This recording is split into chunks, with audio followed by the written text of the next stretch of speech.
Meditations of the Emperor Marcus Aurelius Antoninus by Marcus Aurelius. Translated by George Crystal, 1888-1944. Book 6. The substance of the universe is docile and pliable. The mind which governs it has in itself no source of evil doing. It has no malice, it does no ill, and nothing is hurt by it. By its guidance all things come to be, and fulfill their being. Act the part which is worthy of you, regarding not whether you be stiff with cold or comfortably warm, whether you be drowsy or refreshed with sleep, whether you be in good report or bad, whether you be dying or upon some other business. For death also is one piece of the business of life. And, here as elsewhere, it is enough to do well what comes to our hand. Look within, let not the proper quality or value of anything escape you. All that exists will very speedily change, by rarefaction, if all substance be one, otherwise by dispersion. The guiding mind knows what its own condition is, how and upon what matter its work is done. The best revenge is not to copy him that wronged you. Find your sole delight and recreation in proceeding from one unselfish action to another, with God ever in mind. The ruling part of you is that which rouses and steers itself, making itself what it wishes to be, and making all that happens take such appearance as it will. All things are accomplished according to the will of universal nature. There is no other nature to influence them which either comprehends the former from without, or is contained within it, or exists externally and independent of it. The universe is either a confusion, raveled and unraveled again, or else a unity compact, of order and forethought. If it be the former, why should I wish to linger amid this aimless chaos and confusion, or have any further care than how to become earth again? Nay, why am I disturbed at all? Dissolution will overtake me, do what I please. But if the latter be the case, I adore the ruler of all things. I stand firm and put my trust in him. Whenever your situation forces trouble upon you, return quickly to yourself and interrupt the rhythm of life no longer than you are compelled. Your grasp of the harmony will grow surer by continual recurrence to it. Had you at one time both a stepmother and a mother, you would respect the former, yet you would be more constantly in your mother's company. Your court and your philosophy are stepmother and mother to you. Return then frequently to your true mother, and recreate yourself with her. Her consolation can make the court seem bearable to you, and you to it. Keep these thoughts for meats and eatables. This that is before me is the dead carcass of a fish, a fowl, a hog. This valerian is but a little grape juice. Think of your purple robes as sheep's wool stained in the blood of a shellfish. Such conceptions, which touch reality so near, and set forth the sum and substance of these objects, are powerful indeed to display to us their despicable value. In this spirit we should act throughout life, and when things of great apparent worth present themselves, we should strip them naked, view their meanness, and cast aside the glowing description which makes them seem so glorious. Vanity is a great sophist, and most imposes on us when we believe ourselves to be busy about the noblest ends. Remember the saying of Crates about Xenocrates himself. Most objects of vulgar admiration may be referred to certain general classes. There are first those which hold together by cohesion or by some organic unity, such as stone, timber, figs, vines or olives. The things which men a shade more reasonable admire are referred to the class which possesses animal life, such as is seen in flocks and herds. When man's taste is still more cultured, his admiration turns to things which can show a rational intelligence. But he admires this intelligence not as a universal principle, but only so far as he finds it expressed in art or industry, or indeed, sometimes merely so far as it is exhibited by his retinue of artist slaves. But he who values rational intelligence as a universal thing, and as a social force, will care nothing for these other objects of admiration. He will, above all things, strive to preserve his own mind in all its rational and social instincts and activities, and to this end he will cooperate with any of his kind. Some things hasten into being, some hasten to be no more. Even as a thing is born, some part of it is already dead.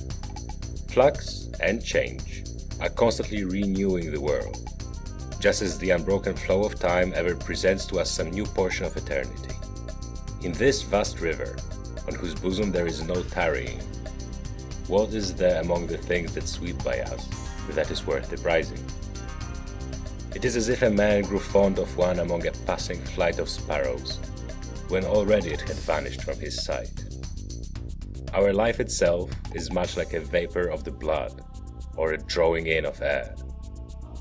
Our momentary actions of inhalation and exhalation are one in kind with that whole power of breathing which, yesterday and the day before, we received at birth, and which we must restore again to the source from whence we drew it. It is a small privilege to transpire like plants, or even to breathe as cattle or wild beasts do, to feel the impressions of sense, to be swayed like puppets by passion, to herd together and to live by bread. All this is no great thing. There is nothing here superior to our power of discharging our superfluous food. What then is of value? To be received with clapping of hands? No. Neither therefore is the applause of tongues more valuable, for the praises of the multitude are not by the idle clapping of tongues. Dismiss the vanity called fame, and what remains to be prized? This I think, in all things to act, or to restrain yourself from action, as best suits the particular structure of your nature. This is the end of all arts and studies, for every art aims at making what it produces well adapted to the work for which it was designed. The gardener, the vine dresser, the horsebreaker, the dog trainer, all try for this. And what else is the aim of all education and teaching? Here then is what you may truly value. This well won, you will seek nothing more. Will you then cease valuing the multitude of other things? If you do not, you will never attain to freedom, self-sufficiency, or tranquility. You cannot escape envying, suspecting, and striving against those who have the power to deprive you of your cherished objects, nor plotting against men who are in possession of that on which you set your heart. The man who lacks any of these things must of necessity be distracted, and be forever complaining against the gods. But reverence and respect for your own intelligence will bring you to agreement with yourself, into concord with mankind, and into harmony with the gods, whom you will praise for all their good gifts and guidance. Upward, downward, round and round the courses of the elements. But the course of virtue is like none of these. It follows a diviner path, well directed in a way that is hard for us to understand. Strange are the ways of men. They can speak no good word of the contemporaries with whom they live, yet they count it a great thing to gain the praises of a posterity whom they never saw nor shall see. As well might we grieve because we cannot hear the praises of our ancestors. If a thing seems to you very difficult to accomplish, conclude not that it is beyond human power. But if you see that anything is within man's power, and part of his proper work, conclude that you also may attain to it. In the gymnasium, if someone scratches us with his nails, or in a sudden onset bruises our head, we express no resentment. We are not offended, nor do we suspect him for the future as one who is plotting against us. We are on our guard against him, it is true, but not as against an enemy or a suspected person. In all good humor, we simply keep out of his way.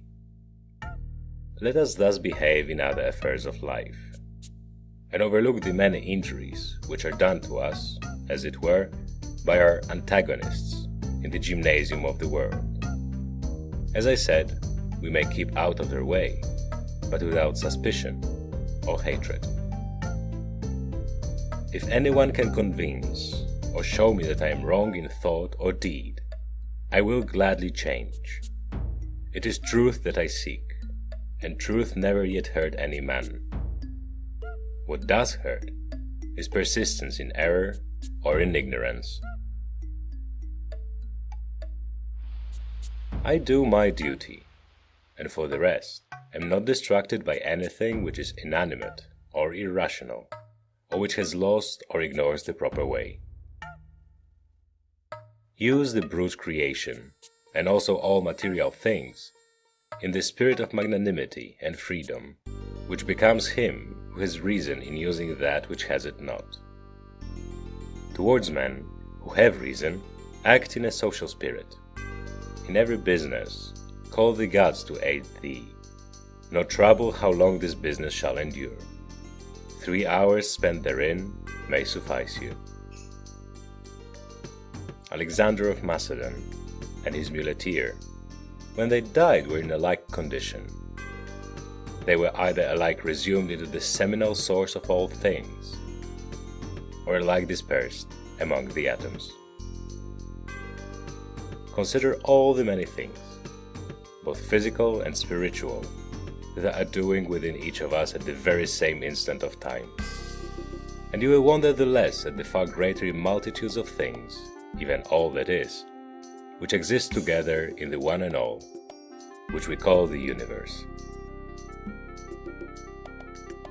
Should someone ask you how the name Antoninus is written, would you not carefully pronounce to him each one of the letters? Should he then begin an angry dispute about it, would you also grow angry, and not rather mildly count over the several letters to him? Thus in life remember that each duty is made up of a number of elements. We should observe all these calmly, and, without anger at those who are angry with us, we should set about accomplishing the task which lies before us. Is it not cruel to restrain men from pursuing what appears to be their own advantage? And yet, in a manner, you deny them this liberty when you show anger at their errors. Men are assuredly attracted to what seems to be their own advantage. Yes, you say, but it is not their advantage. Instruct them then, and make this evident to them, but without anger. Death is the cessation of the sensual impressions, of the impulses of the passions, of the questionings of reason, and of the servitude to the flesh. It is shame and dishonor that in any man's life the soul should faint from its duty, while the body still holds out. See to it that you fall not into Caesarism. Avoid that stain, for it may come to you. Guard your simplicity, your goodness, your sincerity, your dignity, your reticence, your love of justice, your piety, your kindliness, your affection for your kin, and your constancy to your duty. Endeavor earnestly to continue such as philosophy would make you. Reverence the gods, and help mankind. Life is short, and the one fruit of it in this world is a pure mind and unselfish conduct. Be in all things the disciple of Antonine. Imitate his resolute constancy to rational action, his level equability, his godliness, his serenity of countenance, his sweetness of temper, his contempt of vainglory, his keen attempts to comprehend things. Remember how he never quitted any subject till he had thoroughly examined it and understood it, and how he bore with those who blamed him unjustly without making any angry retort, how he was never in a hurry, how he discouraged calumny, how closely he scanned the manners and actions of men, how cautious he was in reproaching any man, how free from fear, suspicion, or sophistry, how little contented him in the matter of house, furniture, dress, food, servants, how patient he was of labor, and how slow to anger. So abstemious was his life that he could hold out until evening without relieving himself except at the usual hour. What a firm and loyal friend he was, how patient of frank opposition to his opinions, how glad if anyone could set him right, how religious he was, and yet how free from superstition. Follow in his steps, that your last hour may find you with a conscience as easy as his. Sober yourself, recall your senses, shake sleep from you, and know that it was a dream that troubled you.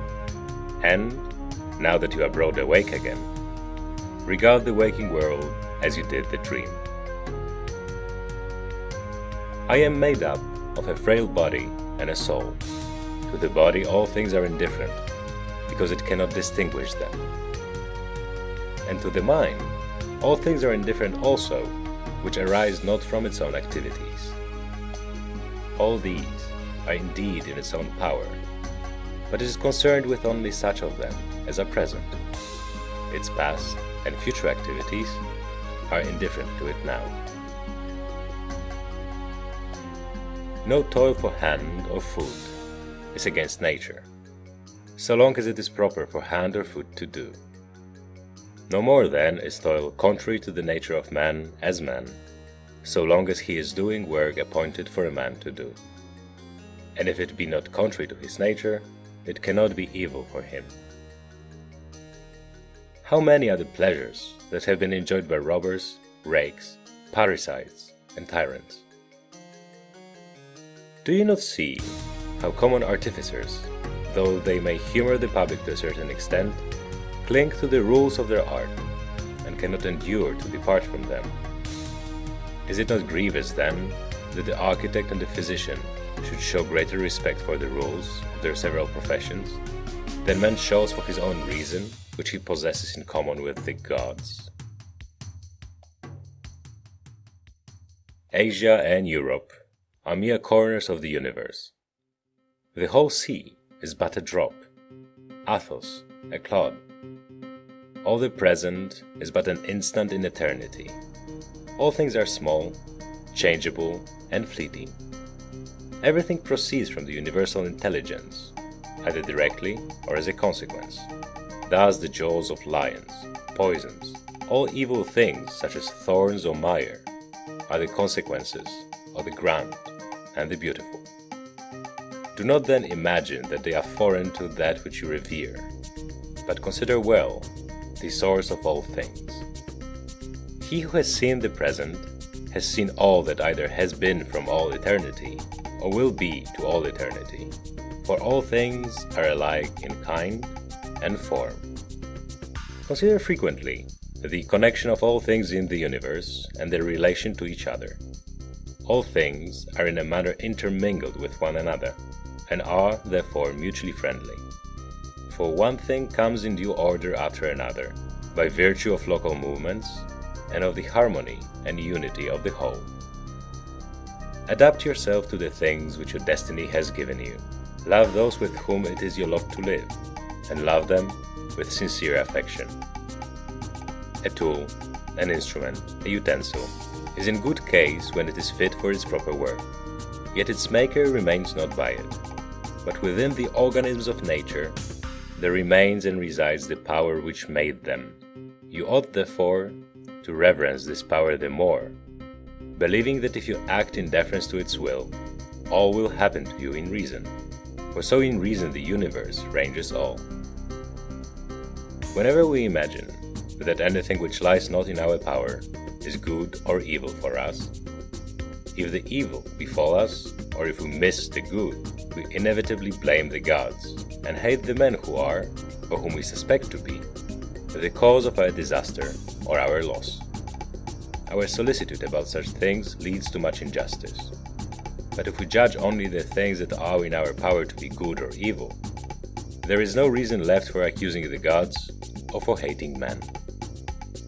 We are all cooperating in one great work, some with knowledge and understanding, others ignorantly and without design.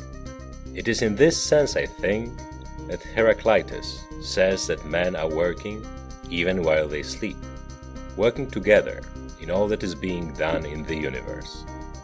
Each works in a different way, and even those contribute abundantly who murmur and try to oppose and to frustrate the course of nature. The world has need even of such as these. It remains then for you to make sure which is the class in which you rank yourself.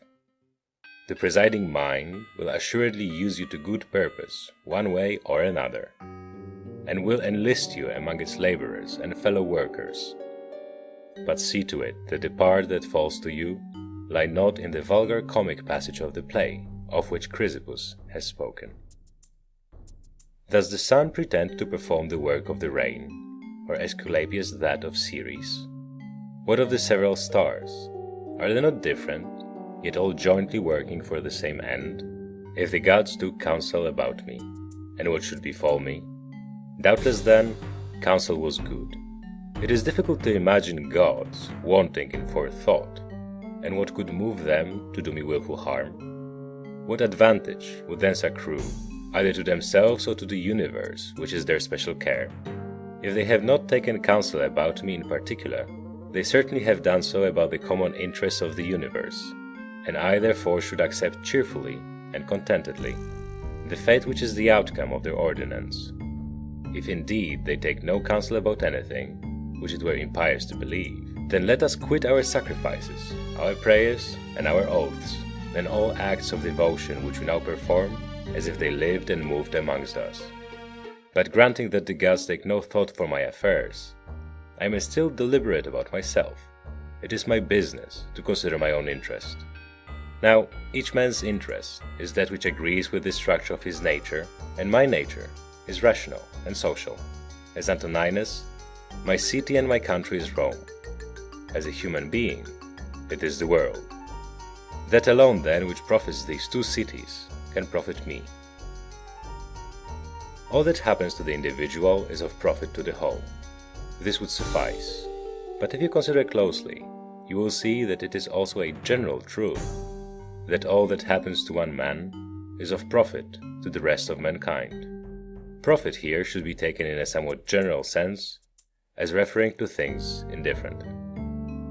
In the amphitheater and other such resorts, the same or similar spectacles, continually presented, cloy at last. It is even so in all our experience of life. All things, first and last, are alike and like derived. When shall the end be? Think continually of all the men that are dead and gone, men of every sort and condition, of all manner of pursuits, and of every nation, returned back to Philistion, Phoebus, and Origanian, passed down to other generations of the dead. We must all change our habitation and go to that place whither so many great orators, so many venerable philosophers, Heraclitus, Pythagoras, Socrates, and so many heroes have gone before, and so many generals and princes have followed.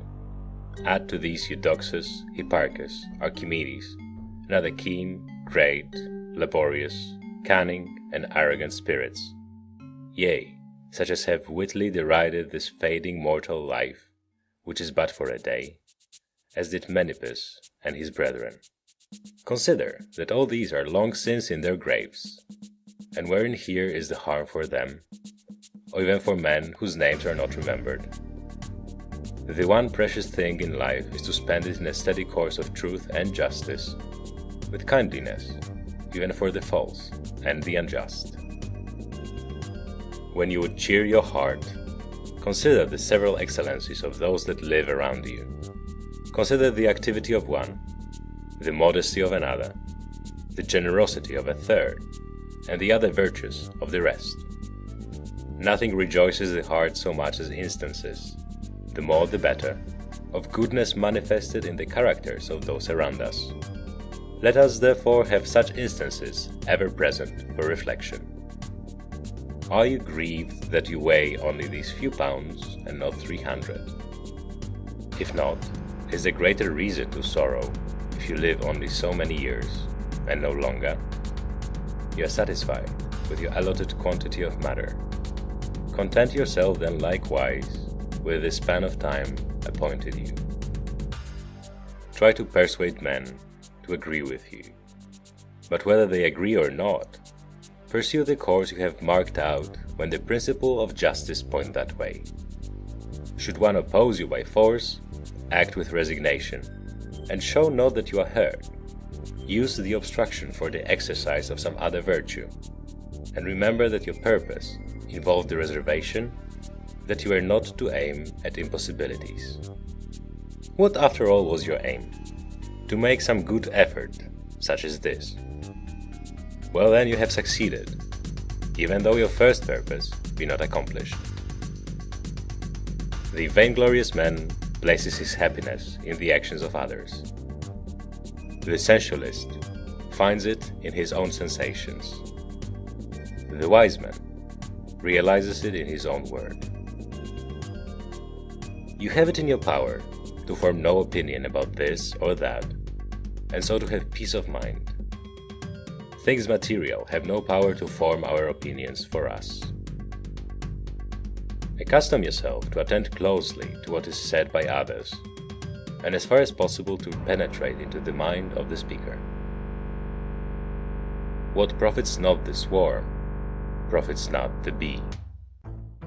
If the sailors revile their pilot, or the sick their physician, whom will they follow or obey? And how will the one secure safety to the crew, or the other health to the patients?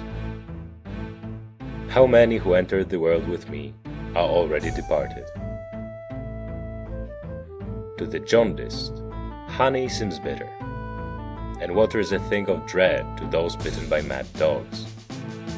To boys a ball is a glorious thing. Why then am I angry? Has error in the mind less power than little bile in the jaundiced, or little poison in him who is bitten?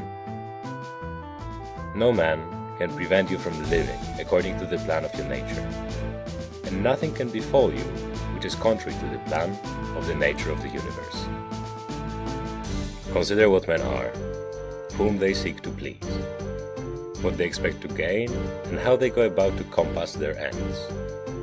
Think how soon eternity will shroud all things, and how much is already shrouded. End of Book 6.